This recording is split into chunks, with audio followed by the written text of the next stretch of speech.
Bringing our military analyst Steve Ganyard. And Steve, it's hard to call this attack a surprise right now, but it's still shocking to see a land war in Europe right now. What's your read of the military situation overnight? Yeah, George, still piecing together reports that we're getting sporadic here, and we don't really have a great picture. But we remember surrounded on three sides by about 150, 170,000 troops. Some of the initial attacks are just what we expected. We've seen some of these troops come down towards Kyiv. Don't know if they'll try to encircle Kyiv. The town of Kyiv is the second largest town. It's about 1.4 million people, so it's very close to the border. They're moving in here as well. The rebel-controlled areas around the Donbass, which we saw the initial moves by the Russians and the rebels last night.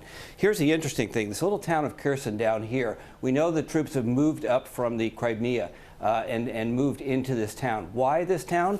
Because it's the last city, it's the port city on the Dnieper River, and this is the economic lifeline of the center part of Ukraine. So if the Russians hold this and they grab Kharkiv, and then interesting, last night, one of the initial attacks was on a little town called Dnipro here. Draw the line from Kharkiv to Dnipro. You now have this geographic boundary that isolates eastern Ukraine from the western Ukraine. This may tip us off as to the initial intent of Mr. Putin to separate eastern Ukraine from the rest of Ukraine. You say that's the initial intent right now. He says he has no intention of occupying the country. Are his goals limited to the east? They have to be, George. You remember back in the Soviet invasion in 1969, Czechoslovakia took 250,000 troops to occupy and pacify that country. Here, there are estimates of something like 600,000 troops would be required to occupy and to stay in a country the size of Texas. So he doesn't have the troops to stay. Hopefully he gets in and gets out, but what he wants in terms of price and what he holds on to afterwards, that's the real question. Says there won't be any U.S. troops going into Ukraine, but the chairman of the Senate Intelligence Committee, Mark Warner, is warning that Russian cyber attacks could spark a wider war across NATO.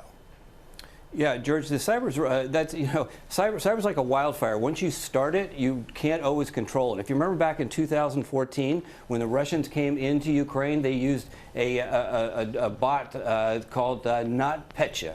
And that turned into a raging wildfire across the world, caused $10 billion worth of damage.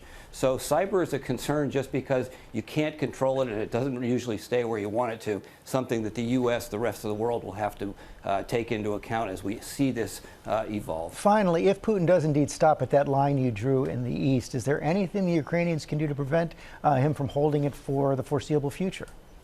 Not really, George. The Russian military is clearly superior. Putin's put a lot of money and effort over the past 15 years to improve them. The Ukrainians are better than they were in 2014, but I think this is going to be a rear guard, and it'll turn into a action, and I think it'll turn into an insurgency. The real question is, how quickly does it end? If you remember back in the Georgia war, when Russia invaded Georgia in 2008, that was sort of a 5-day war.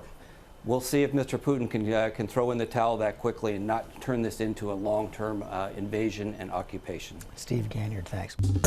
Well, hey there, GMA fans. Robin Roberts here. Thanks for checking out our YouTube channel. Lots of great stuff here. So go on, click the subscribe button right over here to get more of awesome videos and content from GMA every day, anytime. We thank you for watching, and we'll see you in the morning on GMA.